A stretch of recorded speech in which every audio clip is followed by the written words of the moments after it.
Welcome. This is NTA Nationwide. I am Jumma Yusuf. We'll begin with the Minister of Marine and Boyega Oyetola advocating the support of the National Assembly in the ministry's quest to unlock the economic potentials of the Nigerian waters and protect the nation's revenue. This was at a one-day public hearing on a bill for an act to establish the Nigerian Coast Guard 2024, organized by the Senate Committee on Marine Transport. National Assembly correspondent Mahmoudou Rabiu Ali reports. Experts confirm that Nigeria has a vast coastline of 853 kilometers, including 10,000 of inland waterways that need special institutional arrangements that will guarantee safety and conservation. This public hearing seeks to provide a playing ground for stakeholders to provide way forward in maritime safety, search and rescue, environmental protection, as well as enforcement of civil maritime laws.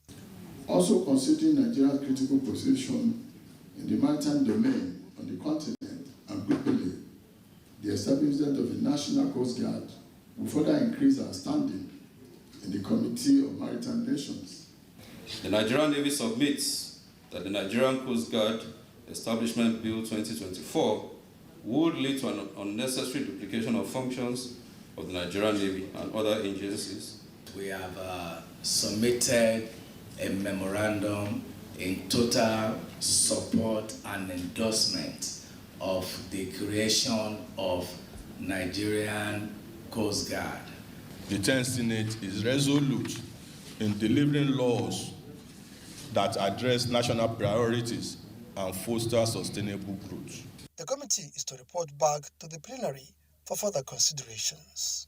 From the National Assembly, Muhammad Rabiu Ali, NTA News. Minister of State for Defense Bello Mohammed Mutawalli has expressed gratitude to President Bola Ahmed Tinubu for his action at ensuring the prompt payment of military salary increase with 3 months arrears and the release of funds for the payment of pension and order-owned entitlements of retired military personnel. Mutawalli confirmed that alerts regarding the 3-month salary increase for military personnel have begun to drop. In a statement by the Director of Information and Public Relations, Henshaw Ogubike, the minister commended President Tinubu for the unwavering commitment to the welfare of both serving and retired military personnel, emphasizing that the payment of pension arrears owed to retirees will continue to receive critical attention. This initiative reflects the president's dedication to enhancing the living standard of those who have served the nation.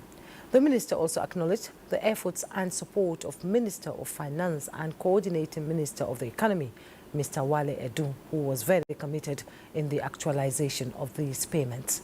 Mutawalli urged the Nigerian military to remain steadfast in their duties, reassuring them that President Tinubu is fully committed to boosting their morale and providing the necessary support to combat insecurity in Nigeria.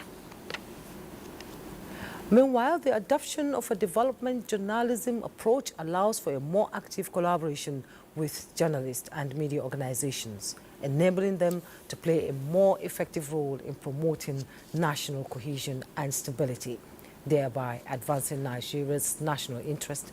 The Chief of Defense Staff, General Christopher Musa, stated this at a roundtable discussion on Nigeria's security and national interest with Defense Correspondents Association of Nigeria. Defense correspondent Olajide Bello tells us more. A high-stakes roundtable with the Defense Correspondents Association of Nigeria, DCAN, brought urgent focus to Nigeria's escalating security crisis. Experts and officials tackled pressing issues such as insurgency, banditry, and terrorism, stressing the need for a unified strategic approach to safeguard the nation's future. In a world fraught with echoes of conflict, uncertainty, security dilemmas, ambiguous and complex geopolitical challenges, the narrative surrounding national security often emerges from a narrow lens. The role of the media, especially journalists, assigned defense and security beats, is pivotal in shaping public perception and policy on critical issues of national security and interest. The discussion highlighted the media's vital role in shaping public understanding and driving national dialogue on security, while reinforcing the need for international partnerships to tackle transnational threats. Therefore, we have a responsibility to support the armed forces and other security agencies in doing their job. The roundtable wrapped up with a resounding call for urgent action to protect Nigeria's sovereignty and secure a peaceful future. Participants also underscored the role of national unity in fortifying the security apparatus, with a call for enhanced transparency and accountability in military operations. Olajide Bello, NTA News. In the meantime, in a concerted effort to strengthen relationship with coastal host communities for effective maritime security, the Nigerian Navy ship NNS Victory has initiated an educational and medical intervention in Adebo, Odupani local government area. Oba Hassan reports that Commander NNS Victory, Commander Rotimi Oderimi, affirms that the initiative aims to provide crucial support to the local population as well as foster cooperation for effective maritime security.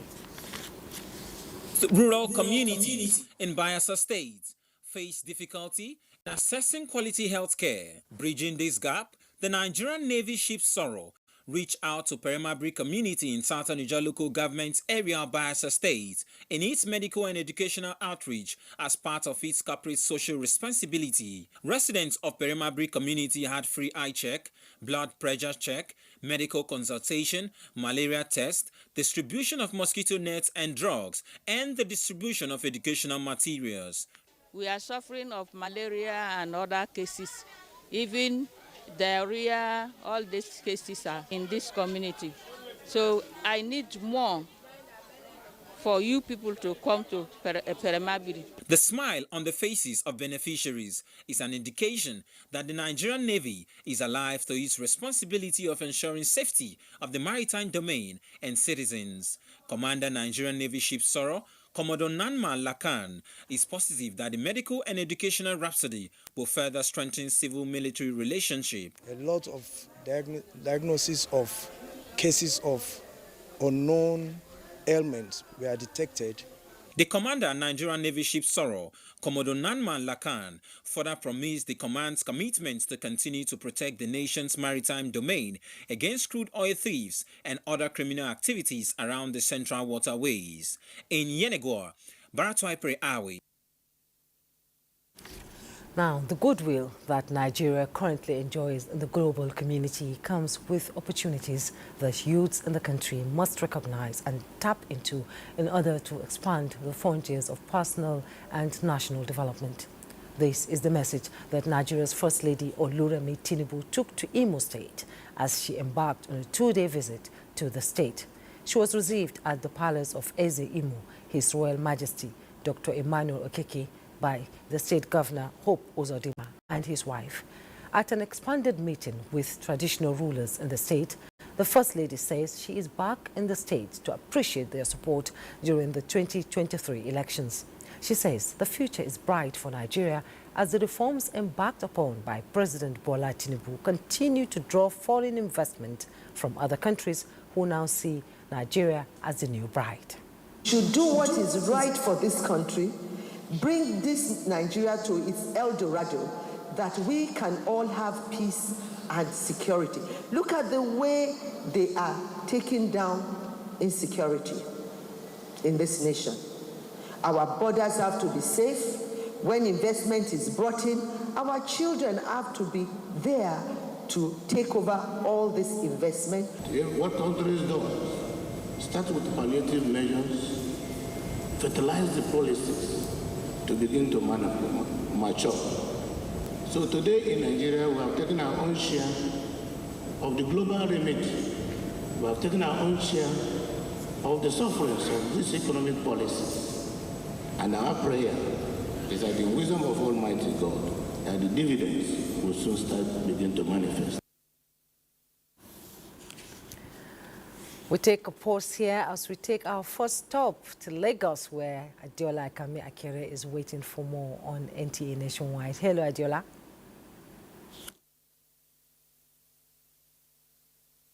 Jumai, The dreams of the present administration to boost tourism and revolutionize the transport sector in the country is gradually becoming a reality, judging by the pace of work on the Lagos-Calabar Coastal Highway. Olumide Guntola reports that a technical team of engineers and some professionals accompanied the Federal Ministry of Works to the corridor to oversee pace of construction. Regarded as one of the innovative and transformational mega projects with direct impact on mobility and socio-economic status of the country, the 700-kilometer Lagos-Calabar Coastal Highway is gradually taking shape, with about 12 kilometers undergoing continuous sand filling at the Oniru axis and other adjoining parts of the road within the Lagos corridor. To ascertain how taxpayers' money are being spent, the Federal Controller of Works in Lagos, Olukorede Kesha, led the Nigerian Society of Engineers and the Institution of Civil Engineers, among other professionals, on a technical visit to the site of the ongoing project. The rate of progress is very, very encouraging. It's beyond the ordinary. The contractor has full capacity and all their capacity has been deployed to this project. Some filling, you can see, has continued up to about 12 kilometers non-stop, and it's still ongoing. She also used the opportunity to appeal to residents living along construction corridor to bear with the federal government in order to achieve the overall corporate goal of improving cross-country connectivity and trade relations. This government is a listening one. This government is people-oriented because it's people that brought this government into power. So we are trying to construct this at the barest and the minimum discomfort or loss even to the people that we're doing the road for. The project, expected to be completed within 8 years, commenced in March 2024, and it is one of the coastal highways which President Bola Tinubu believes will reduce traveling time by more than 50%. In Lagos, Olumide Eguntola, NTA News. Efforts to tackle the menace of oil bunkering in Nigeria through Operation Whirlwind is gathering momentum, with the prosecution of smugglers in a move geared towards halting criminal networks of economic saboteurs. Drug Bokwola reports that operatives of the team in Zone A also intercepted smuggled petrol worth 30 million naira. The battle to degrade the capacity of smugglers and oil bunkers is a fight of no retreat, no surrender. An Operation Whirlwind in Zone A, comprising of Lagos and Ogun, is maintaining its edge in curbing the nefarious activities.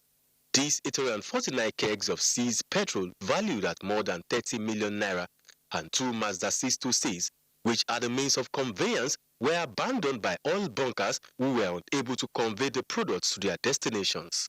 This, Hussein Ejibunu, National Coordinator, Operation Whirlwind, says is an attestation to the fact that oil bunkers are not having a breathing space. We intercepted some from Ilaro, Ojaodon, Agilete, Idiroku Road, and parts of Badagry. We have started prosecuting offenders. We have one now, we have a case in Adamawa right now. And it's everywhere, it's news everywhere that if you are caught, you'll be taken to court. So they are now perfecting other ways to make sure that they are not caught with the items. The transparency of the operations is a thorn in the flesh for oil bunkers, with the activities reduced to the barest minimum. When you take a tanker out, you will make about 40 million. So with the advent of Operation Whirlwind, we have successfully nipped those things down. As the smugglers continue to think of other means of perpetrating their dastardly act, so is the customs prepared to nip any tactics in the bud. In Lagos, Joel Bukbola, NTA News.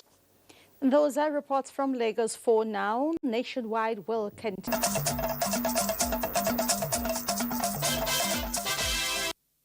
Stay in tune and you're welcome to Kaduna on Nationwide.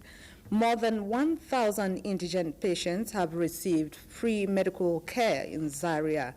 The medical outreach, which paid more attention to patients with ear, nose, and throat challenges, was conducted by Otorhinolaryngological Society of Nigeria. Suraj Abdullahi reports. It is said better health begins with better hearing. Although there is no specific data of persons having hearing challenges, experts disclose that the number is outrageous. To assist government in dealing with the challenge, Association of ENT Doctors, Otorhinolaryngological Society of Nigeria carried out medical outreach in Zaria, where more than 1,000 people received free medical attention, with more than 20 provided with hearing aids. We are here to do what we call the outreach services, that is to offer free medical services, to do hearing assessment, and then also to distribute free hearing aids. I'm having problem with my hearings. So when I went through it, everything was a bit clear, no problem now. The medical outreach was a prelude to the 32nd Annual General Meeting and Scientific Conference, where the Deputy Governor of Kaduna State, Dr. Hadiza Balarabe, emphasized the need for stronger collaboration with governments to drive home its agenda towards better health service delivery. We must also recognize the gaps that still exist in access to quality care. Bridging these gaps requires a collaborative effort from our healthcare professionals and other relevant stakeholders. That anytime we have a conference, we go to the community, not just to discuss scientific papers, but we go to help the community by consulting and treating them free of charge. While experts offer solutions to ENT-related challenges, other speakers called for leveraging homegrown innovations for better health service delivery. From Kaduna, Suraj Abdullahi, NTA News. Away from the free outreach in Zaria, the House of Representatives Committee on Alternative Education has expressed its commitment to advocating for reforms to ensure the sustainability and accessibility of nomadic education programs across the country. This was revealed after the committee's two-day oversight visit to the National Commission for Nomadic Education headquarters in Kaduna. Let's hear more from Haruna Muhammad. The nomads were once excluded from formal education as they had to concentrate on their livestock, moving from one community to another. However, succor came their way in the early 90s with the establishment of the National Commission for Nomadic Education. This commission, with over 8,000 nomadic schools and 1.5 million pupils currently enrolled across the country, engages nomadic pupils through adapted methods of formal education, including flexible learning, multi-grade teaching, and skills acquisition. Professor Bashir Usman Haruna is the Executive Secretary of the Commission. Part of our challenges, apart from the funding, first and second is the law of the Commission. The law of the Commission needs to be amended.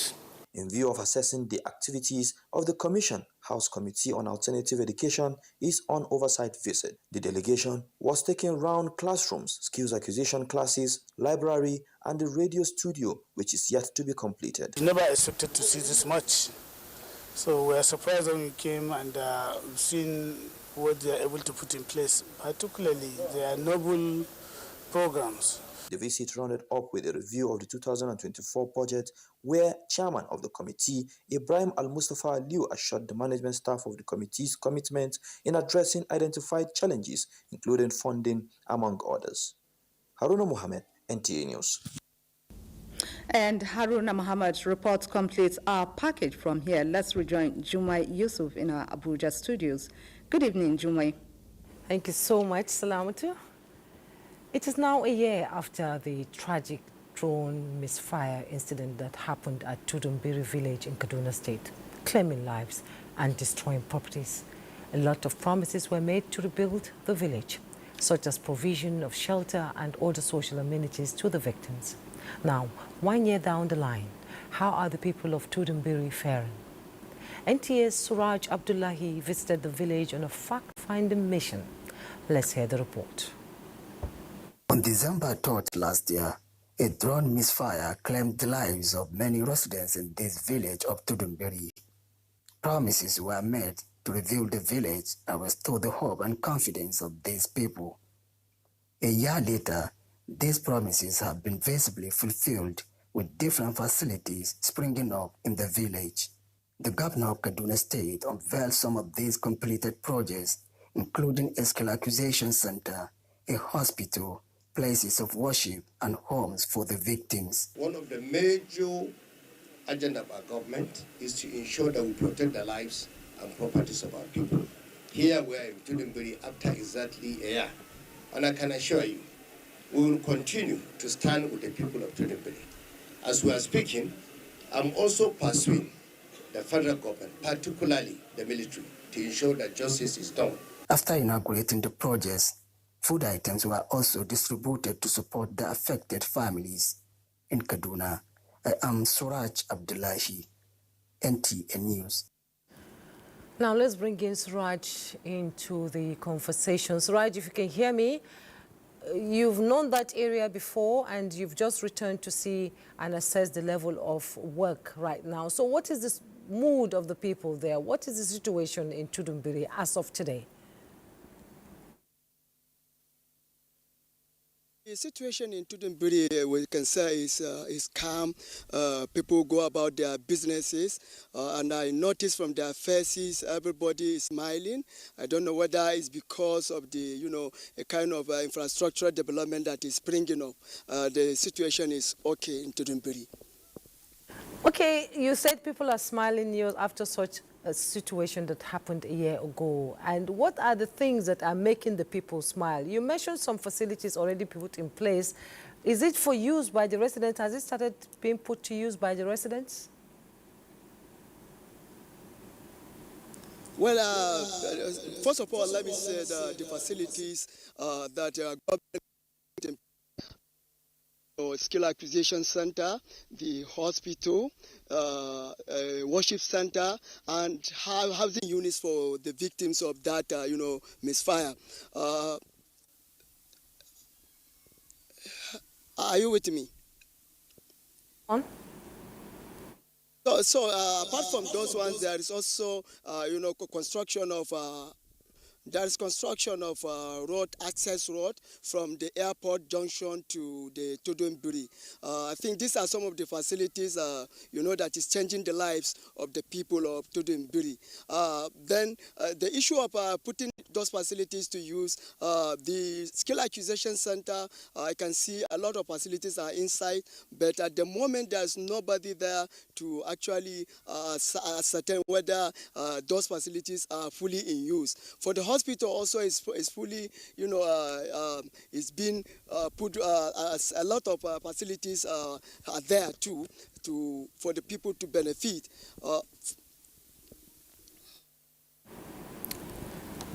Okay, Suraj Abdullahi, thank you so much for the update. I'm sure more news will be coming out from, the developmental project that is being put in place in Tudunbiri for the residents. Thank you so much for your update. Now, the Minister of State, Federal Ministry of Humanitarian Affairs and Poverty Reduction, Dr. Yusuf Tanko Sununu, has expressed sadness over the fire incident that gutted the warehouse belonging to the National Social Investment Program Agency at Idu, Abuja.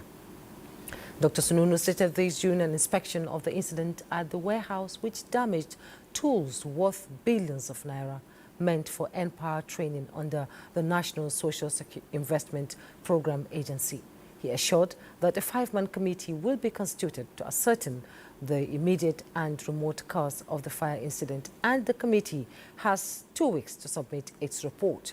The committee will estimate the cost of the items and put in measures placed to ensure that all other items in their warehouses are well protected.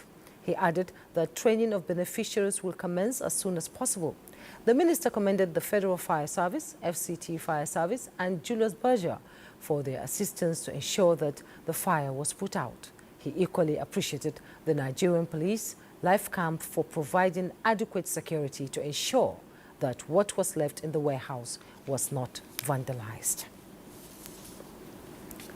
The National Inland Waterways Authority, NIWA, has reiterated its commitment to collaborating with traditional institutions in combating incessant boat mishaps across waterways. Managing Director of NIWA, Bolaji Oyebaniji, made this known during an on-the-spot assessment of the recent boat mishap that led to the loss of lives in Dambo, Kupa local government area of Kogi State.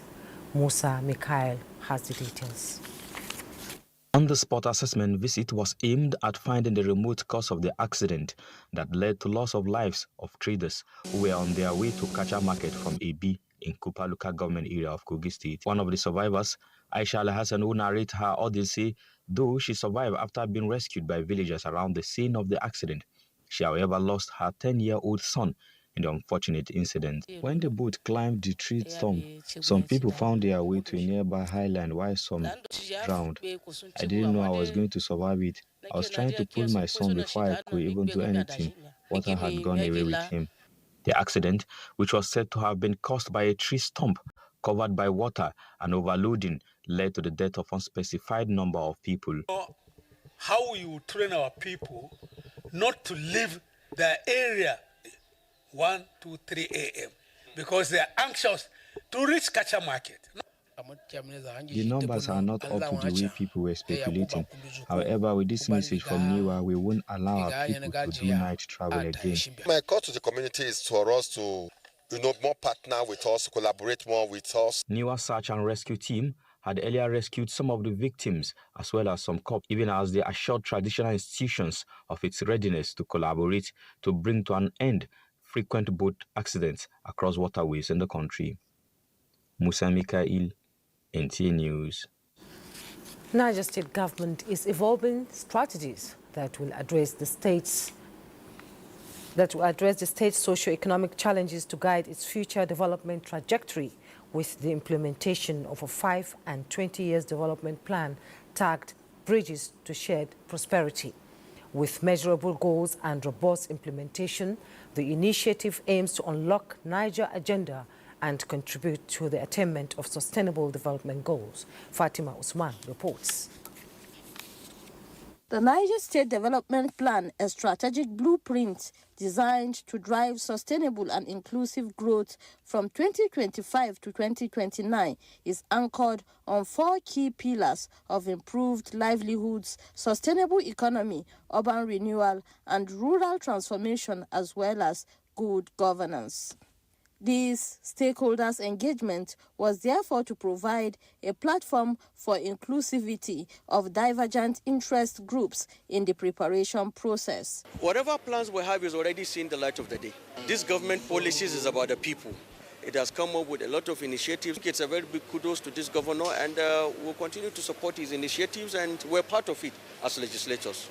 Under the sustainable economy, our main focus is agriculture, because we understand that Niger State has the potential, to chart a pathway for development, not just for Niger State, for the country at large. The meeting, with a series of discussions, will give opportunity for cross-fertilization of ideas among stakeholders on the strategies that will facilitate the actualization of the new Niger agenda and contribute to the attainment of the SDGs. I'm Fatima Usman, NTA News. Stakeholders on the platform of the governing All Progressives Congress have appealed to Nigerians to actively participate in the act of governance, particularly at the sub-national and grassroots levels of the country.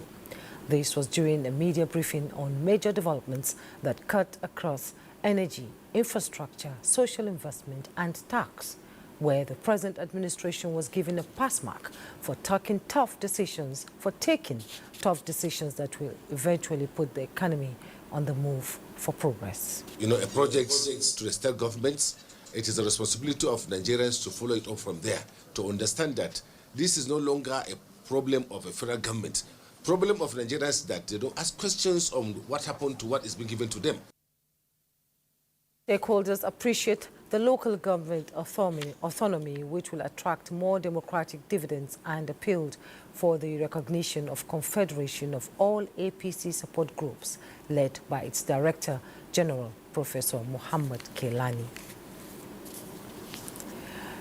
It's now time to join our Makudi Network Center for more on NTA Nationwide. And thanks for joining us in Makudi. The Benue State Police Command has arrested 8 suspected armed robbers terrorizing motorists and commuters along the Makudi-Lafia Road. Blessing Omecha Ebute reports that the suspects were paraded at the command's headquarters in Makudi. In an unrelenting onslaught against criminal activities in Benue State, the State Police Command has in recent times clamped down on criminal elements in the state. The latest is the arrest of 29-year-old Temba Dabo of Ude in Guma local government area, who has been on the wanted list of the Benue State Police Command.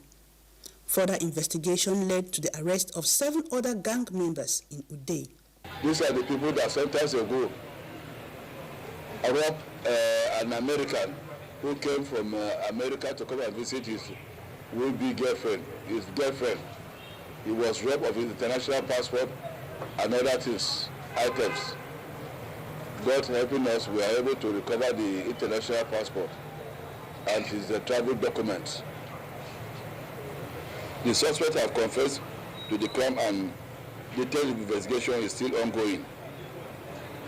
Other suspects are still at large and we are making frantic effort to make sure the fleeing suspects are arrested.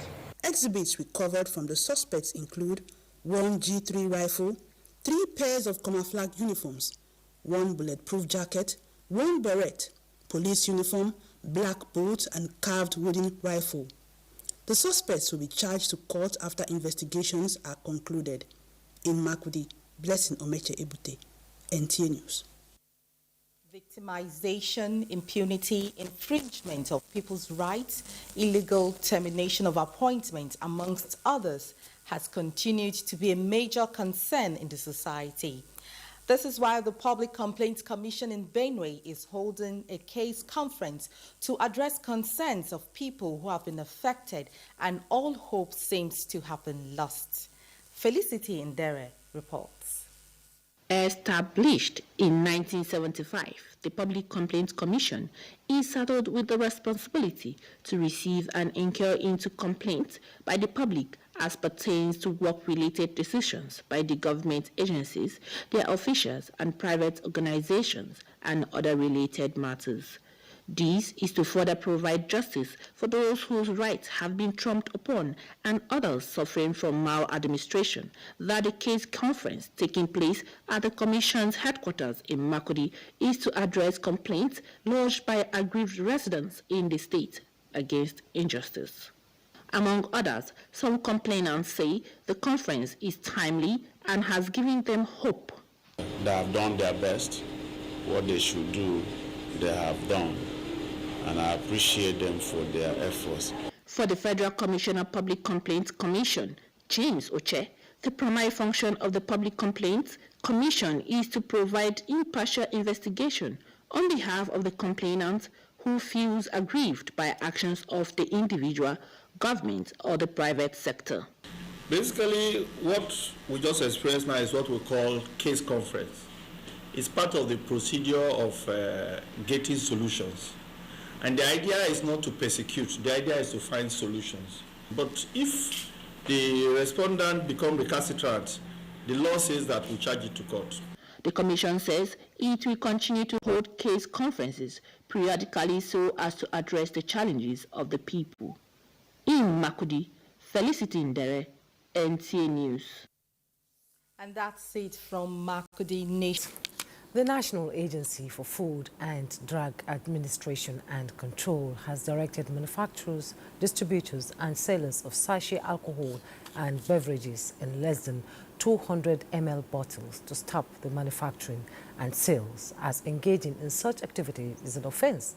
The Director FCT of the agency gave the directive during a mop-up exercise at Wuse Market. Hamman Jabani reports. The camera said.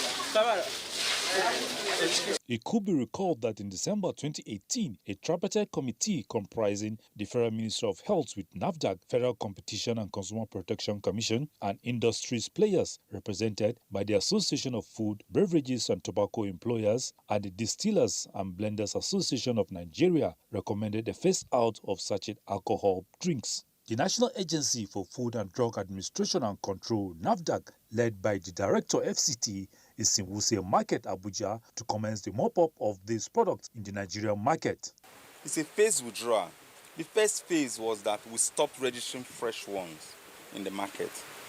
And then the second phase was that we stopped renewing existing ones in the market.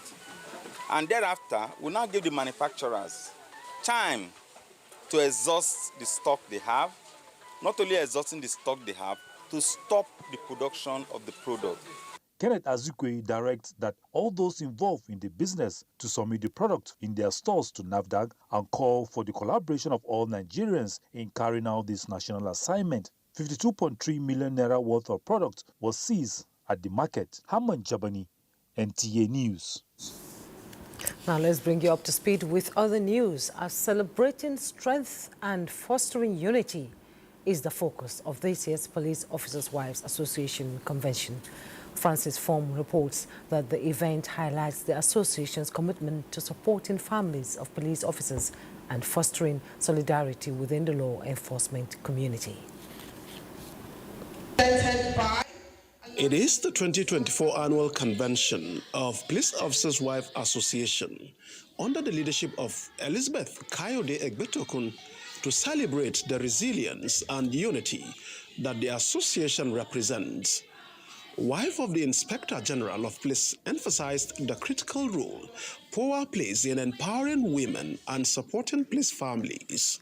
We come together to work together with one accord. We are together to make sure that we support our husbands, and we are together to make sure that with this strength that God has given us, we can conquer the world. Inspector General of Police Kayode Egbetokun, in a message, commended POA for its unwavering dedication to the welfare of police families and its contribution to community-building efforts. And my message to them all is for them to have a very wonderful deliberations that will further propel them into having a robust relationship with their husbands. The convention featured a range of activities, including motivational talks, skills acquisition workshops, and health awareness, with members expressing their appreciation for the association's leadership and its impact on their lives. Francis from NTA News. Now, with the support and collaboration of Nigerian Television Authority, NTA, organizers of the Jiwa Annual Festival are optimistic that the event will reach wider audience beyond the shores of Nigeria and promote cultural exchange.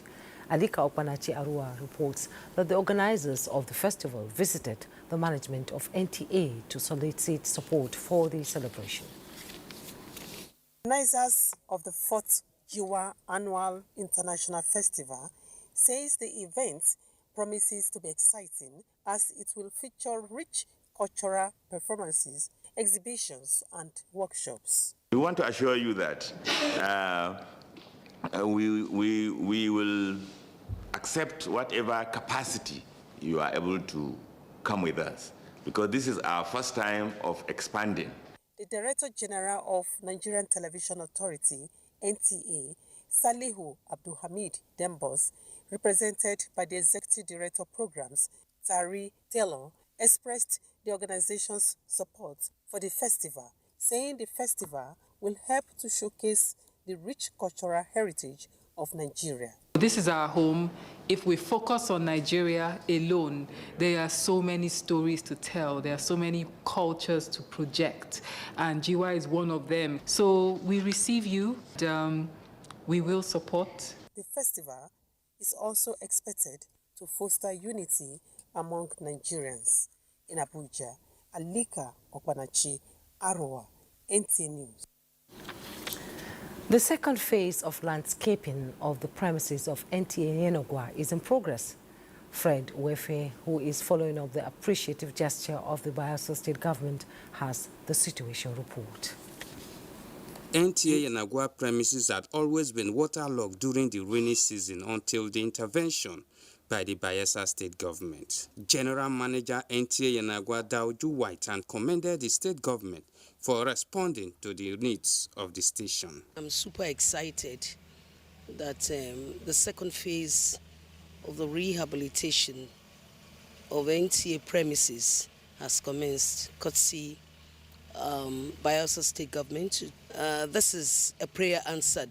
Well, a few months ago, anyone who visited the NTA premises will know that it used to be an eyesore, considering the situation of the environment. But today, all thanks to the state government, we want to extend our sincere greetings to the government of Bayelsa State for doing a good job in NTA premises.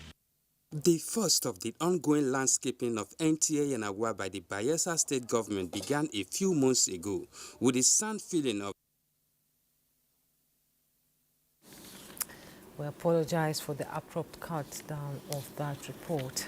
Now, moving on, Ministry of Foreign Affairs has introduced a performance management system, PMS, to empower civil servants and enhance productivity. The Foreign Affairs Minister, Yusuf Tuga, assures that the system will also identify areas for improvement. Garba Nata'ala reports. Minister of Foreign Affairs has formally introduced the Performance Management System, PMS, a strategy initiated by President Tinubu's administration as a crucial component of tracking and assessing workers' performance. Officials have welcomed this initiative by designating Thursdays as PMS Day, encouraging staff to wear orange attires as part of an awareness campaign at the ministry. Yusuf Tuga demands that the PMS strategy becomes a culture of continuous improvement and innovation, instilling fairness and transparency in evaluating civil servants. This is critical, not only in strengthening our ministry's role as a model of progressive diplomacy, but also advancing Nigeria's global standing. Everybody is going to be assessed based on performance management system, and nobody will be promoted without going through the performance management system. The minister and the permanent secretary urged staff to embrace the system to ensure that the ministry remains a beacon of excellence in public service as well as in line with global standard. This initiative is significant for all organizations concerned with achievement, as it is now part of the National Development Plan, replacing the former Annual Performance Evaluation Report, APA, in Abuja. Garba Muhammad Natala, NTA News. Behind the high walls of Nigeria's correctional facilities, a quiet revolution is brewing. Inmates are hoping for change, and today the spotlight turns to the officers tasked with delivering it. Victor Azul reports that the Nigerian Correctional Service is placing its future in the hands of those newly elevated leaders with a clear mandate: reform, rehabilitate, and inspire hope.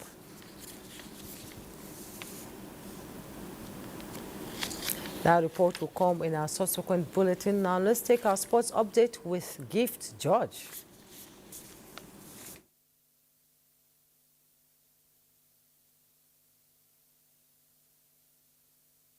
Won the women's category league following the emphatic victory over Bendel Dynamos on day 9 of the Andover Handball Premier League 2024 Phase 2 in Lagos. Safety Babes, who have not lost any handball match in the league for over 2 years, sealed their unprecedented 4th and 5th titles overall, following their resounding 50-27 victory over bottom-placed Bendel Dynamos.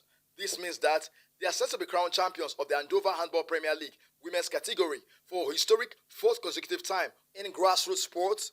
All is now set for the 14th edition of the Kids Sports Charity Cup. The event is scheduled to take place at the Campus Mini Stadium, Lagos Island, on the 18th of December. The initiative has, over the years, bridged social gaps and fostered unity amongst children in the community through sport. The one-day sports meet will feature 6 under-13 orphanages and 6 under-15 boys football academies, as well as 4 female grassroots football clubs competing in football, athletics, and esports. I don't believe anyone is born without any talent. It's just about discovering it. Unfortunately, they were born with the situation they were born with. Doesn't mean they should not be discovered for what they have inside of them. The kid from this event as a Gotia Cup gold medalist. We have a kid in Lagos State as a National Youth Games gold medalist. There's a plus for this event. On the international scene, The International Olympic Committee President Thomas Bach has given national boxing federations certain criteria to meet if the sport is to be included in the Los Angeles Olympic Games in 4 years' time. According to him, it's time for the national boxing federations to decide if their athletes will be at LA 2028 Olympic Games under a new body or if the sport will miss out. The boxing competition at Paris 2024 Olympic Games was run by the IOC after it stripped the International Boxing Association of recognition last year over its failure to implement reforms on governance. Boxing has featured at every Olympic Games since 1904, except in 1912. The IOC has not included the sport yet on the Los Angeles 2028 Olympic Games until the national federations can create a new global body or risk missing out in the Olympics in 4 years' time. With Sports Update, Gift George, NTA. President Bola Ahmed Tinubu shares in the pain of loss with the Muslim Ummah over the passing at the age of 84 of the highly revered Islamic scholar Sheikh Muhyiddin Ajani Bello. President Tinubu affirms that the cerebral scholar lived to serve the Almighty Allah and humanity with his unusual insight into the Holy Quran, depth of wisdom and the gift of interpretation, which provided peace, comfort and guidance for many. The president believes Sheikh Bello's discovery of divine purpose at an early age and commitment to long hours of prayers, studying and meditation shaped his message and the destiny of many Muslims within and outside the country. In a statement, Special Advisor to the President, Information and Strategy, Bayo Onanuga, President Tinubu acknowledges the Islamic cleric's unwavering position on charity, peace and civil order, frequently counseling leaders on the importance of trust, honesty and fairness as cornerstones for good governance. The President prays that Almighty Allah will receive the soul of the departed cleric and comfort his family. And that's NTA Nationwide for today. Thanks so much for your time. I am Jumwei Yusuf.